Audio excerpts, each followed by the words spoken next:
Hey guys, the original Xbox is one of my favorite consoles of all time. And today I'm going to show you how to take your console from looking like this to looking like this. Let's go. So in the late 2000s, I used to soft mod quite a few of these Xboxes. Quickly went into the 360s and started modding those as well. But before I did that, I soft modded roughly 5 to 6 of these for friends and family and had a great time doing it. Now, this one I found in the attic about a week ago, and I decided to pull it apart and redo everything basically. So not only did I do a hard mod, but I changed the fan, changed the hard drive, and just went bonkers with this one. So after putting this into my stream and showing everybody in my community what I did, I got a lot of people asking, how did I do it? What did I do? Give us the steps. And I decided, let's just do a video. Let's just put it together and show you exactly what I did. So let's get to the next part, which is all the parts you're going to need.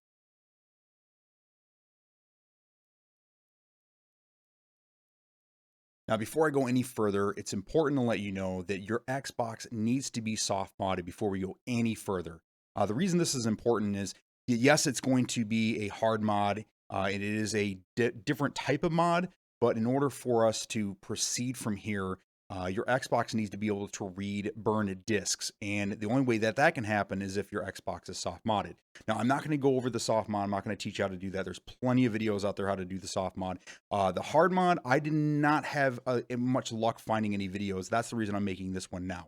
So again, please make sure that your Xbox soft modded. Once you do, come back. I'll show you the rest. But for those of you ready, let's go. The next step, we're going to need some thermal paste.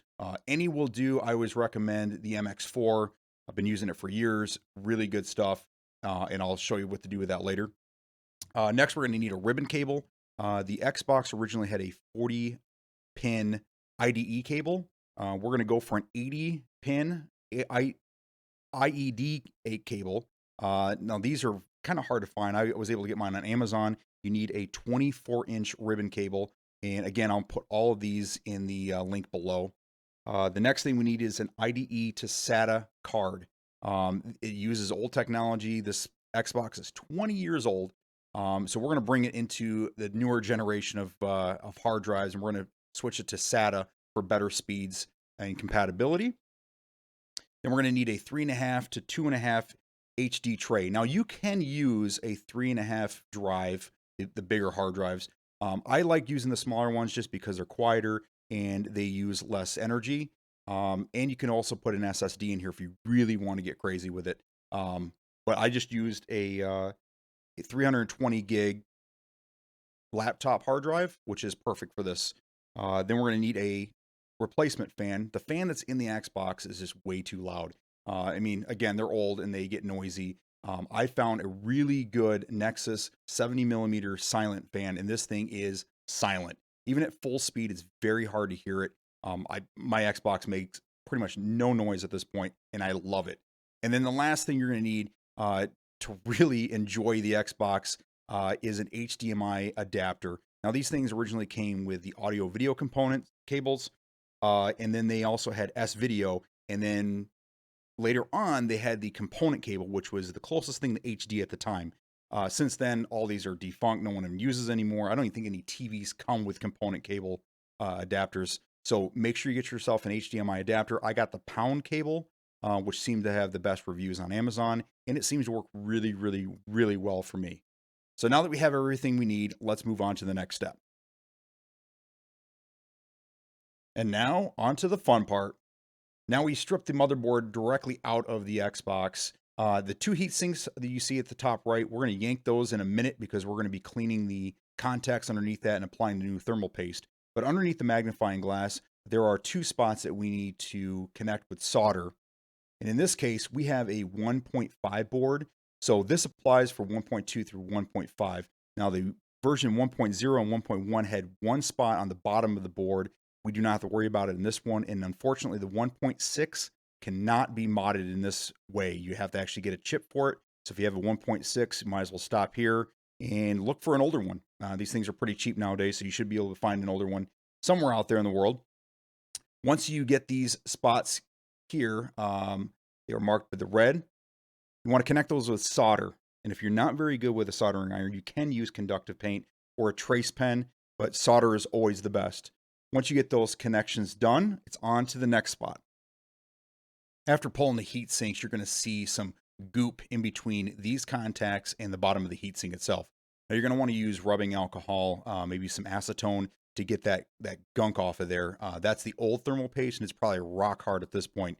But once you get that all taken care of, cleaned off there, use a rubbing alcohol to shine it up as nice as you can, and then we're going to use the thermal paste to connect these back together.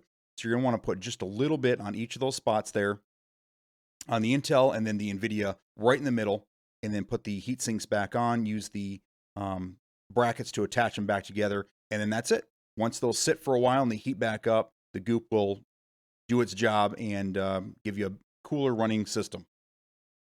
Now we're on to the fan. The original fan that's in there is extremely loud. Even at half speed, that thing is going to make all kinds of noise. Now, I found the 70 millimeter fan from Nexus on Amazon, and this fan is amazing. I'm going to start putting it in all my builds. This thing is almost an exact fit to what's in there now. The only thing I had to do is in the top right-hand corner there, you can see I had to use a Dremel to cut just the top section to get it to line up with the tray that goes directly over it. Now, once you get this in place, you're going to be using some zip ties to hold it in the back there. You can see through the holes to hold the fan in place. The extra cable, just zip tie that, put it in place, and everything goes right where it needs to be. This fan is absolutely amazing. At 100% fan speed, this thing is very inaudible, especially with the case put back together. So once you get that done, it's on to the next. Now at this point, I put everything back together, DVD tray, the HDD tray, and while I was doing that, I put the 3.5 to 2.5 HD tray in its place, and also mounted the hard drive in place. Now, at this point, we need to run the ribbon cable. The easiest way to do this is take the old one and mold the new one to the old shape. And once you have that in place, you want to attach the SATA card to the end of the cable, get everything in place, and then attach it to the new hard drive. Make all your connections, power, ribbon cable, everything, make sure everything's sitting good, and you're pretty much done. At this point, your Xbox should look like this. Everything's ready to go. Now it's time for some software. Now the next step is going to seem a little redundant because now we have to flash the chip to let it know that it doesn't need the original hard drive to boot up. Now in order to do that, we have to put the original hard drive back in place. So undo the SATA card and the power cable, put the old hard drive back in place. It doesn't need to be mounted, just put it right on top, plug it back in, fire it up. From here, we're going to flash the chip, and then you can put the new hard drive back in place, and then that's another step. So let's do that first. All right, Xbox is back together. Everything boots up fine. Just to make sure that the hard drive and everything's plugged in, we booted it up. Everything looks good. We shut it back down. Now it's time for our disk. Now I'm using the OG Xbox installer, brand new, came out last year, I do believe. Before that, we had to use the Hexen disk. We're still gonna have to use Hexen for another step. I wish this had everything in it, but it doesn't. It has everything we need except for one thing. What are you gonna do? Hopefully they add it later on, and I'll get to that in just a minute. So now we're gonna put this in the Xbox, reboot it, and see what happens. So once your Xbox boots up, you'll be greeted with this. Now this is the OG Xbox installer, the main menu screen. From here, you can see there's plenty of different options, but we're going to focus right now on just flashing the BIOS so we can move on to the next step. Flash BIOS, we want to go down to Flash Mod Chip or TSOP. Now in this case, there are a few other options here, WinBond and the Sharp. These are specialty flashes. In this case, this Xbox didn't need it. Just verify what you have. You may end up having to use these, but they're very rare. Most of the boxes I used or flashed had just a regular TSOP. We're going to click on this. I have always used Evox. They have plenty of different options in here. Go ahead and look into those if you want, but I'm going to use the Evox, and I am using 1.0 to 1.4. This box shows as a 1.4. It's actually a 1.5, but we won't get into that. Now from here, the original Xboxes, the very first ones, used the 1024 kilobyte BIOS. Some of the other ones had the 512. We're just going to do a 256. This works with any of them. So even if you have a larger size, the 256 will fill in that extra space and there's no problems. So we're going to use this one for now. Now this is going to go into a different loading screen because it has to put the BIOS in the memory before it flashes. All right, now we're going to do the Evox M8 Plus. We do not have to use these other options. These are for specialty situations, and most people are going to be using just this. Now this option here, this will allow you to check for a DVD if you want to remove the DVD drive or just disconnect it. You can have it set up so it doesn't even look for the DVD drive. I leave mine in there in case I want to rip a game when I find it. We're going to go down to right here. Now, you might be familiar with Xbox Media Center. That's an older dash, which was great if you wanted to stream things through the house like movies or videos, things like that. We're going to do what they call Xbox for Gamers. Now, this is the Media Center, but it's for games. It's pretty slick the way it works. We're going to use this one. And I always do the ECE. The CEE is, I'm not going to get into what the differences are here, but I'm going to do the yes to DVD. So we're going to do ECE 67 yes DVD. Yes. And now we wait.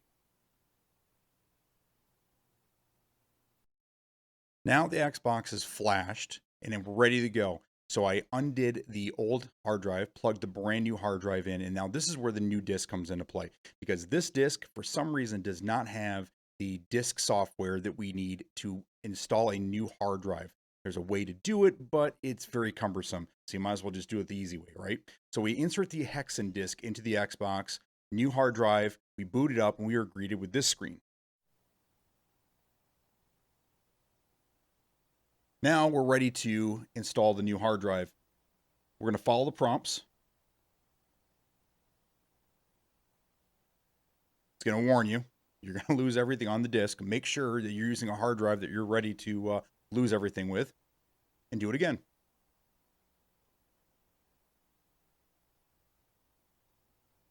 Now we do have a drive F, and we're going to try to keep everything on the F drive. We don't need to have any other partitions after that.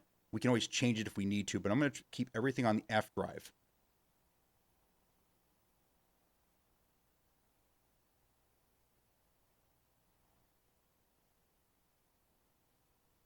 And that's it.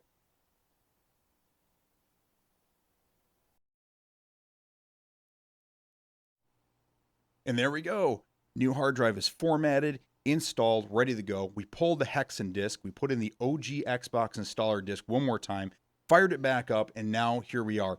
Now it's time for us to install the dashboard. Now this is going to be the operating system for the most part. Instead of the old Xbox menu, we're going to have the new Xbox Media Center for gamers. And we are going to find that in here. We do not want to do all. We're going to find single default dashboard. And we're going to go down to Xbox Media Center for gamers. Now we're going to install this right off the disk. And while we wait, it is important to know that at this point you do want to have your Xbox connected to your local network because there will be some updates and things we need to do. And then we're going to show you how to FTP Games from your PC directly to your Xbox hard drive.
All right, from here, we're going to make it the default dashboard, which means that every time you start up your Xbox, it will default to this dash.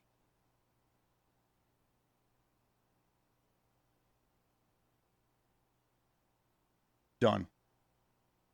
Now, there are other applications and things in here. I advise you to play around with, check them out, see what else is in this disk. A lot of good stuff in here. But for now, we're going to switch back to the Xbox and check out the new dashboard.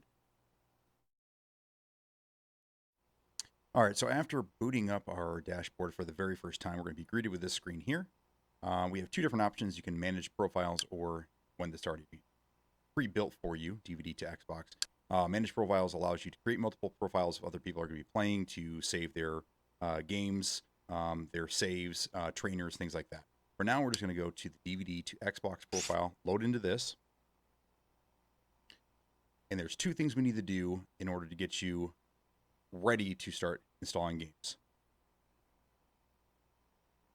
All right, so first thing we're going to do is hit the black button, go into Settings, and then Downloader. Down here, you're going to want to go to Updates. You're going to want to update both the URL downloader and then the actual dashboard update itself to 1.3. I am already running this one, so I'm just going to back out of this, but do this first.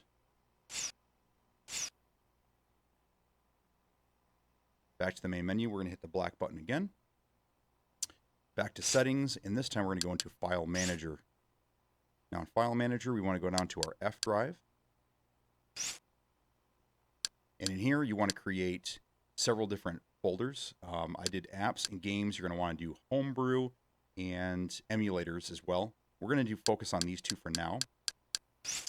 In apps, there is the DVD to Xbox program. We're going to get to that in a minute. There we go. Now, there's two different ways we can do this. If you want to do a bunch of games at the same time, you want to go into the actual DVD to Xbox program. If you want to do just one game, there's an easier way to do it, and that is by hitting the black button, Settings, Skin Settings, and then down in Scripts, there is a option to rip game disk to HDD with DVD to Xbox. Now, what this does is this will actually take you into the program. It'll help you rip one game, and then it'll bring you right back here again. So if you want to do multiple games at the same time instead of just one at a time, we'll back out of this. Hit the back button itself. Go into Applications, and then DVD to Xbox. Once we click on this, it'll shift over to the next program, which is DVD to Xbox.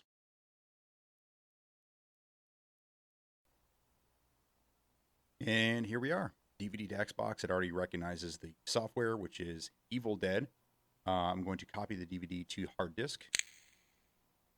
And this is the important thing. You want to put it on the partition that contains all your games. So go to F Games.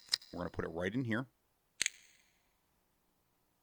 It automatically generates the name. We're just going to keep it the same because this actually helps when it comes to artwork down the road, and I'll show you that in a minute. Hit Start to Proceed. And then it'll go through the process of ripping the game from the DVD directly to the hard drive. This could take anywhere from a couple of minutes to a half hour or so, depending on the size of the game. This is a pretty big one, 3+ gigs. So this one probably will take 20+ minutes. So we're going to skip to the next part, just assuming this is done.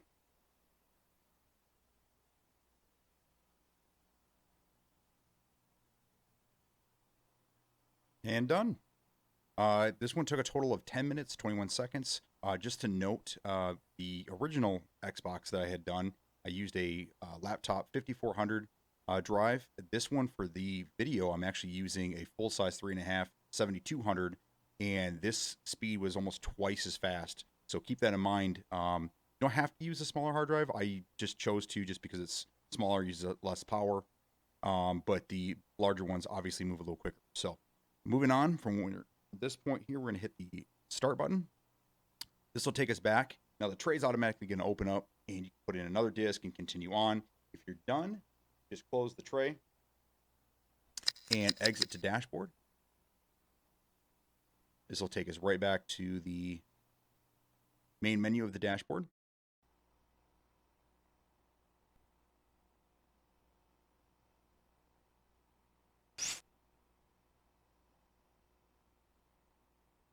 And we should now have one game. There we go. All right, so now I'm going to show you how to put the art on here and to use the synopsis. So first thing we're going to do is hit the black button, go back into settings.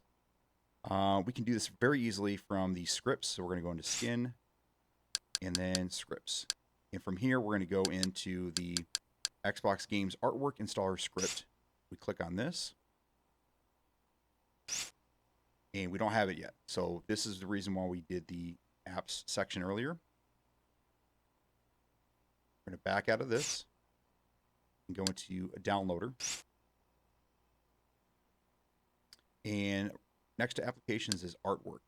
We're going to click on this and install the artwork.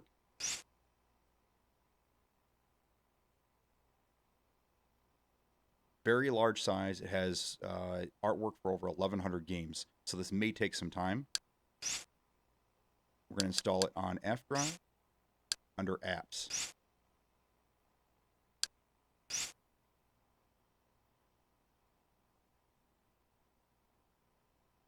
And we'll see in about 10 minutes. Okay, so total time was about 15 minutes, 10 minutes to download, and then 5 minutes to install. Now that we have this on the hard drive, we're ready to run it for the first time.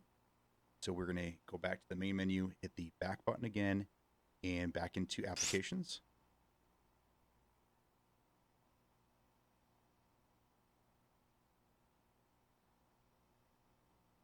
And now we have two options. We're going to go to the second one, which is the artwork installer. And it's important we run it from this menu the very first time. After this, we can use a shortcut, which I'll show you in a minute.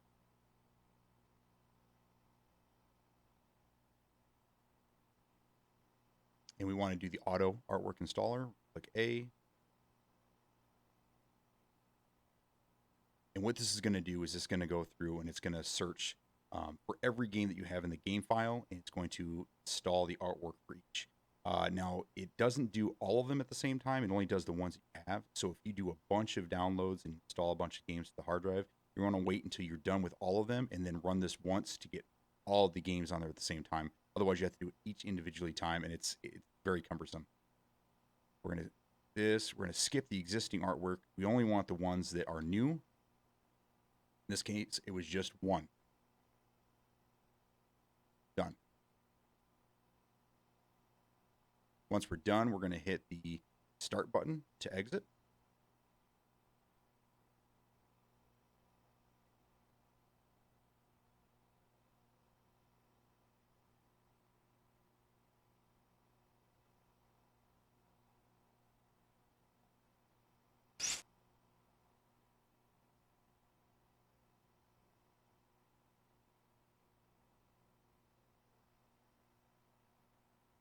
And now we're going to go into view settings by pressing up.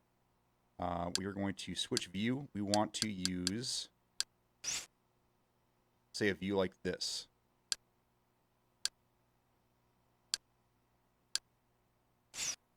Back out of that. And now when you have multiple games on here, this is what it'll look like. Now we're going to hit the Y button. This will bring up the information for the game. We're going to do default. And once you set it the first time, you won't have to do it again.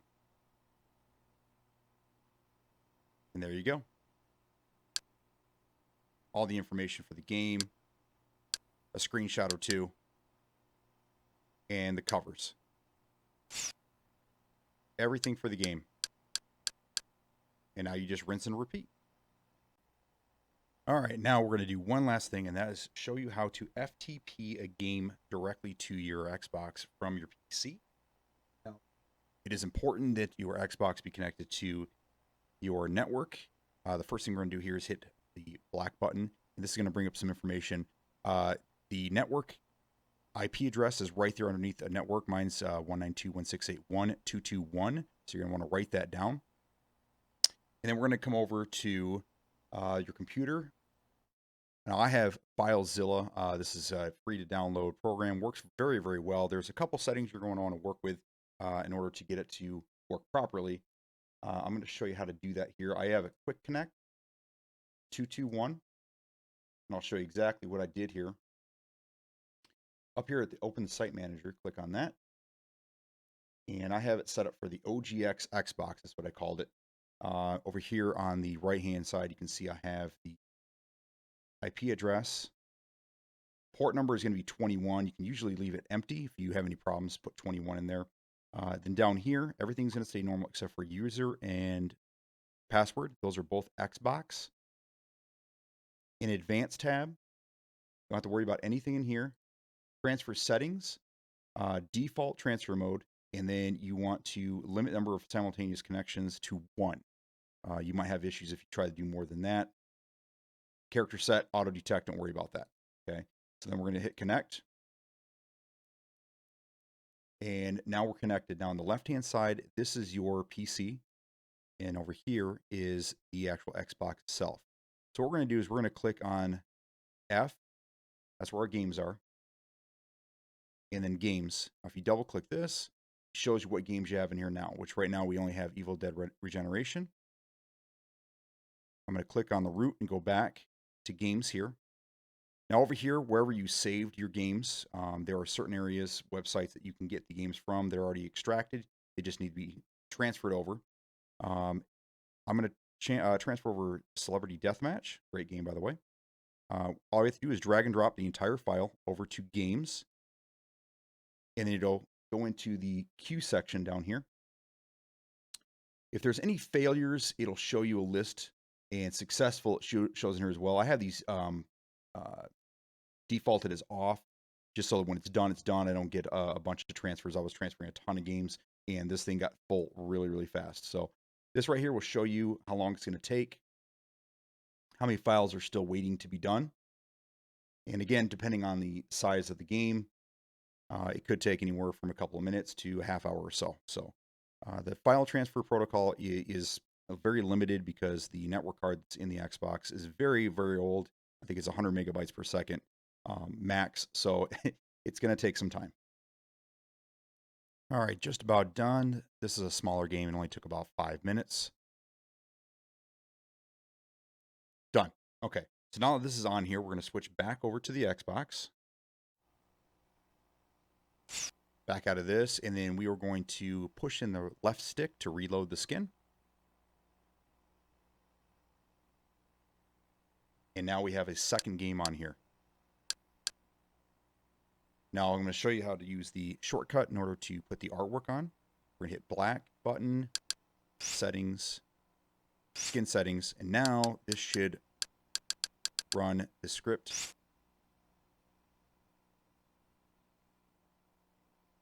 There we go. Yes, yes, skip the artwork. We only want to add just the one. Done. Back out of this. And there we are.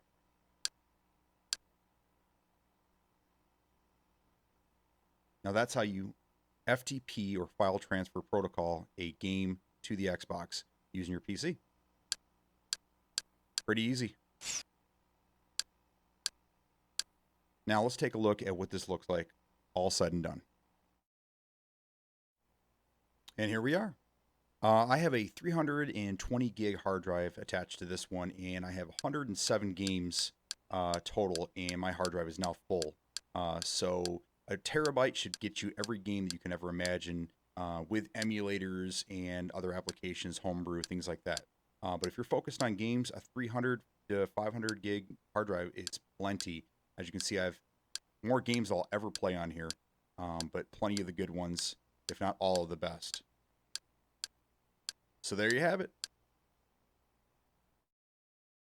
All right, guys, that's it. That's how you do this project. It was a lot of fun for me to do. I love doing these. So if you guys have any questions, any comments whatsoever, please comment down below. If you guys want me to do any other videos pertaining to these types of projects, let me know that as well. Please subscribe. It helps me out in many, many, many ways. I hope to do more videos in the future. We'll see you in the next one.